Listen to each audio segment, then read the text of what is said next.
Hey guys, thanks again for joining us for another week of Okay Now John. This week we're starting a brand new series that I'm calling Conquering the Giants. I'm very excited about this series. In this series, it's a 4-week series, we're going to be talking about the 4 giants that we will face as believers and 4 giants that we need to try and take down by faith. This week we're going to be talking about the giant of opposition.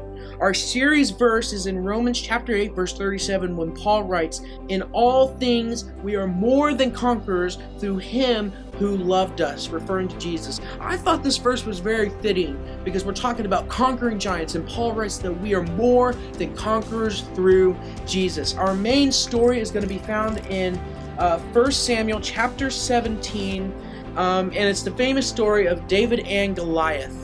This story I feel like was also very fitting to kickstart our series on conquering giants. So let's go ahead and get into it. Verse 8, Goliath stood and shouted to the ranks of Israel, "Why do you come out and line up for battle? Am I not a Philistine, and are you not the servants of Saul? Choose a man and have him come down to me." Verse 10, Then the Philistine said, "This day I defy the armies of Israel. Give me a man and let us fight each other." On hearing the Philistines' words, Saul and all the Israelites were dismayed and terrified. I want you guys to envision something. I want you to envision this scenario, this scene. You've got the Israelite army on this side of the hill, and you've got the Philistine army on this side of the hill, and between them is this really deep valley where David and Goliath are going to have their final showdown. Isn't it funny that often our greatest opposition feels like it's in a valley? It often feels like it's in a valley, right? That's where we fight our opposition. Where the opposite army's over here and our army's over here, and we feel so alone deep in the valley, facing and staring straight into the eye of our opposition. But let's look at what David said after Goliath insulted him. Goliath said, Am I a dog that you come at me with sticks?" And the Philistine cursed David by his own gods. "Come here," he said, "and I'll give your flesh to the birds and the wild animals." But David said to the Philistine, "You come against me with sword and spear and javelin, but I come against you in just the name of the Lord Almighty, the God of the armies of Israel, whom you have defied. This day the Lord will deliver you into my hands, and I'll strike you down and cut off your head." Let's skip to verse 47.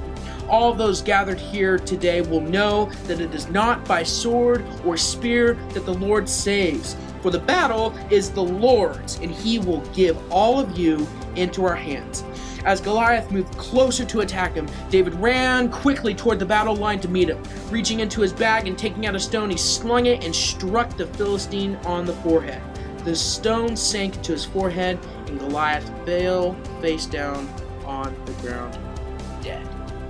Wow, what an incredible story of faith and strength and courage that has been done by David. This giant of opposition who was cursing David, who was cursing God.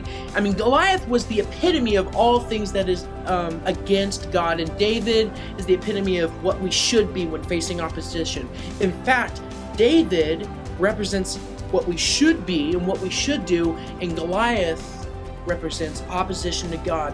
The main thing I want you guys to get out of this story is this: we need to stand up for what is right, and we need to stand against what is wrong. Because oftentimes we will stand up for what is right, that is God, but we will often not stand against what is wrong. We must be like David and put our faith in God.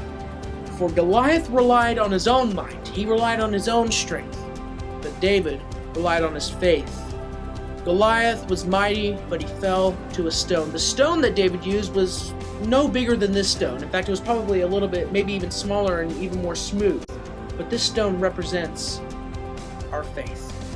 And if we put our faith in God, God will use our faith to take down our opposition. Guys, thank you so much for tuning in this week. Next week, we're going to be talking about taking down the giant of fear and doubt. You guys have a great rest of your week.